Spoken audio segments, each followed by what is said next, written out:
Good evening. You are tuned in to AWANI Tonight with me, Cynthia Ng.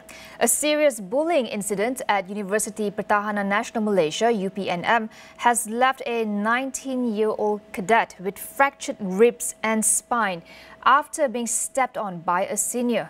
Kuala Lumpur Police Chief Datuk Rusdi Muhammad Isa confirms that statements have been recorded from 9 individuals, including the victim.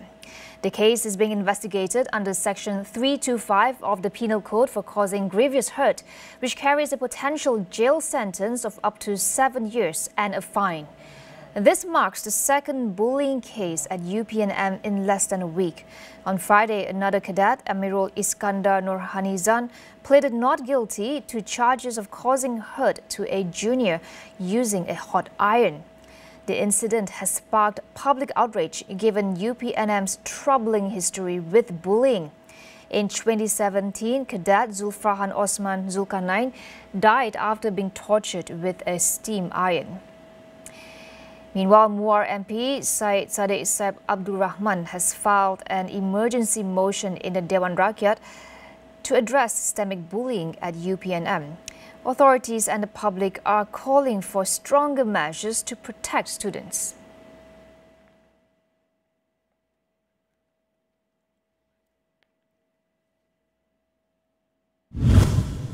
Leaders from the Arab and Muslim world are convening today to address the escalating violence in Gaza and Lebanon ahead of the extraordinary Arab and Islamic Nations Summit in Riyadh, Saudi Arabia. The key objectives include halting Israeli offensives, protecting civilians, and delivering aid to the affected regions. The summit, coinciding with Donald Trump's re-election as U.S. president, is seen as a crucial moment for Arab and Muslim nations to unite their stance and call for international intervention, reinforcing their commitment to a peaceful resolution. Prime Minister Datuk Seri Anwar Ibrahim is leading Malaysia's delegation to the summit, where he has pledged to convey Malaysia's strong condemnation of Israel's violence. He is also expected to discuss a proposal raised in the Dewan Rakyat last week to expel Israel from the United Nations. The extraordinary summit being held here in Riyadh, Saudi Arabia is another push by the Islamic countries as well as the Arab nations to stop the Israeli atrocities against the Palestinians and the Lebanese. Well, the discussion revolves around 2 key areas. First, to unify the Arab countries and Islamic countries' positions against the Israelis, and secondly, in creating more diplomatic pressure against the Israeli. Shafzan Johari reporting from Riyadh, Saudi Arabia for Astro AWANI. Now, Prime Minister Datuk Seri Anwar Ibrahim is set to continue his official visit to Egypt following his time in Riyadh. Astro AWANI's Hafiz Marzuki joins us from Cairo to walk us through the rest of his agenda. It has been a hectic couple of days for Prime Minister Datuk Seri Anwar Ibrahim here in Egypt. But before I preview what's about to happen tomorrow for his final day of his official visit here in Egypt, let me recap a little bit about what happened so far. So we know Prime Minister Datuk Seri Anwar Ibrahim arrived in Egypt back on November 9th, and on November 10th he actually met the Egyptian President Abdel Fattah al-Sisi at the Al-Ittihadiyah Palace. That's basically the official residence of the Egyptian President, where they discussed several bilateral issues, among others ways to enhance cooperation between Malaysia and Egypt in several sectors, including education, sustainability, palm oil businesses, trade, the halal industry, and the list goes on actually. Other than that, they've also discussed about ways to elevate this cooperation to the level of strategic partnership. So they are looking and exploring in this manner. And if this were to happen, Cynthia, Egypt will be the first strategic partner for Malaysia in this region. As we know before this, Egypt is Malaysia's 5th biggest trading partner in the African continent, with 3.35 billion ringgit of investments value recorded in 2023.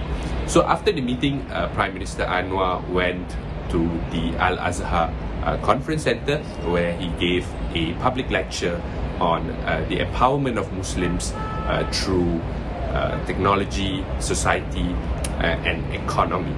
And right after the public lecture, he met with a couple of students as well as the Malaysian communities here in Cairo before heading to another meeting with the captain of the local industries. And of course, right after the meeting, he flew to Riyadh, Saudi Arabia for the extraordinary summit of Arab and Muslim nations, where issues concerning Gaza and Lebanon was also touched. Now, for tomorrow, he is scheduled to have a meeting with the Malaysian business delegation. That's at 9 a.m. Egyptian time, which is about 3 p.m. Malaysian time. Right after that, there will be a session of where he will officiate the Proton Saga Operation Center. Of course, that is under the CKD. And after that, he is scheduled to give an exit press conference to us, the Malaysian media, before flying off to Lima, Peru for the APEC summit. And that's a very packed schedule there. And I'll be bringing the latest updates of his official visit here in Egypt. That's all for me. Back to you, Cynthia.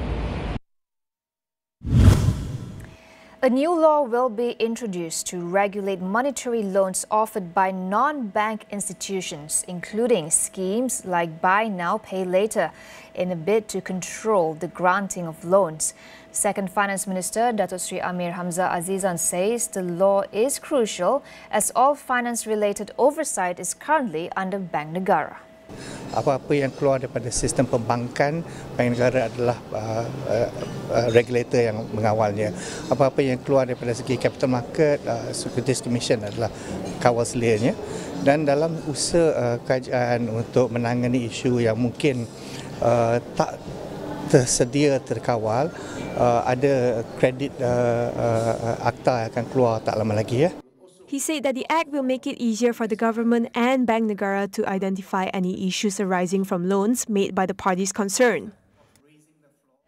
Penang's Mutiara Line Light Rail Transit LRT is set to launch next year, with final negotiations on the project expected to wrap up within the next 2 months. Transport Minister Anthony Loke says discussions on the final design and cost details are nearing completion. The ongoing negotiations between MRT Corp and the contractor SRS Consortium are ironing out key issues before the proposal is submitted to the Finance Ministry for approval. The Mutiara Line LRT will feature 20 stations, including 2 interchange points, covering approximately 29 kilometers. The first phase of the project will connect Penang International Airport to Komtar, while the second phase will extend to Penang Central in Seberang Perai. In March, the federal government officially took over the Mutiara Line LRT project from the state government after receiving a cabinet approval. Sarawak has unveiled a 15.8 billion ringgit budget for 2025, the largest in the state's history. Premier Tan Sri Abang Johari Openg says that 13.7 billion ringgit will be allocated for ordinary expenditure, 4.9 billion for operating costs, and 8.8 billion for development funds. The new budget, he said, aims to enhance social well-being, ensure financial sustainability, and make Sarawak a green hub. A new initiative will provide annual financial assistance of 250 ringgit to 800 ringgit to low-income groups. Sarawakian students from lower-income families in higher learning institutions will receive 1,200 ringgit in pocket money next year, along with continued distributions of free laptops and book vouchers. The state government will allocate 11 million ringgit to establish the Sarawak Net Zero and Carbon Plan and enforce the Environment Ordinance 2023 to reduce greenhouse gas emissions. Sarawak's revenue, meanwhile, is projected to reach a record of 14.2 billion ringgit next year, generating a surplus of 486 million ringgit. We will be back with more after the break.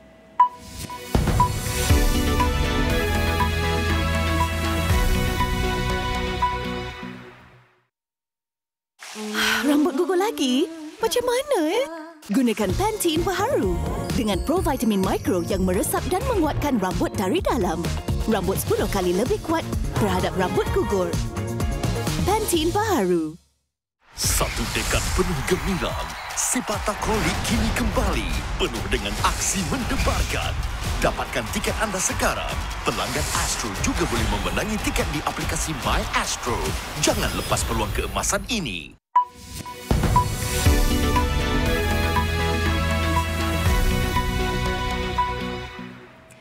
Welcome back. Japanese Prime Minister Shigeru Ishiba was appointed by Parliament to stay on as Japan's leader, even as his Liberal Democratic Party, LDP, lost its majority in last month's snap general election.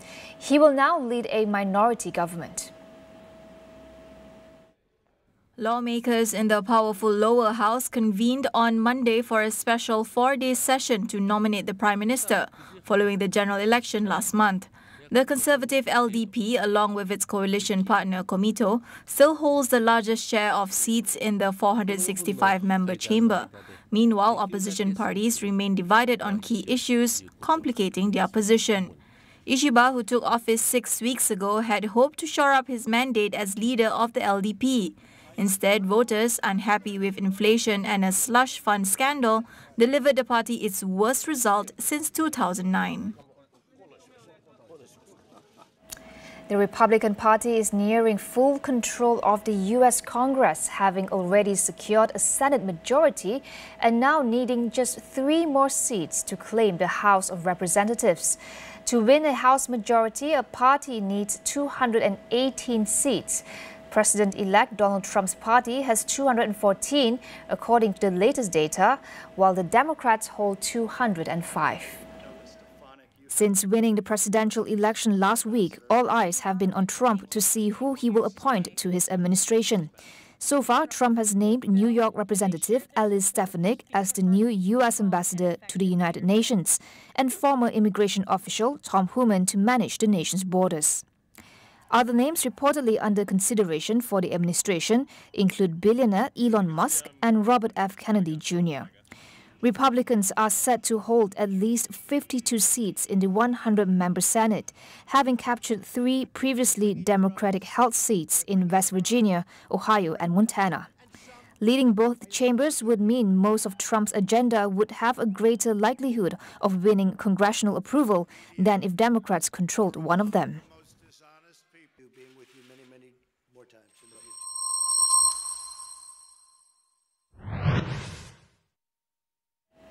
The COP29 Climate Summit has kicked off in Baku, Azerbaijan, bringing together global leaders for high-stakes talks as climate risks continue to escalate.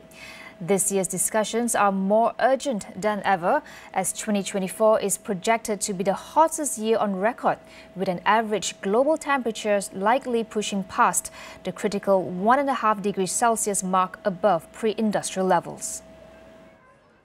At the heart of the debate is climate finance, wealthy countries funding climate adaptation and clean energy transitions in poorer nations. Delegates are negotiating a target of up to $1 trillion annually. But the big question remains, who pays and who should be receiving it, and how to ensure these commitments are met, and just how much funding is truly needed. The summit's priorities also face stiff competition for government attention and resources.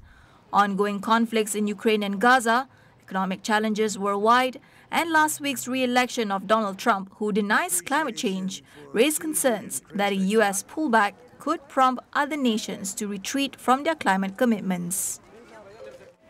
That wraps up AWANI Tonight. Do check out our revamped English web portal, delivering in-depth news and analysis to keep you informed on the critical events shaping our world, all in one place at international.astroawani.com. That's all for now. I'm Cynthia Ng. Thank you for watching. Good night.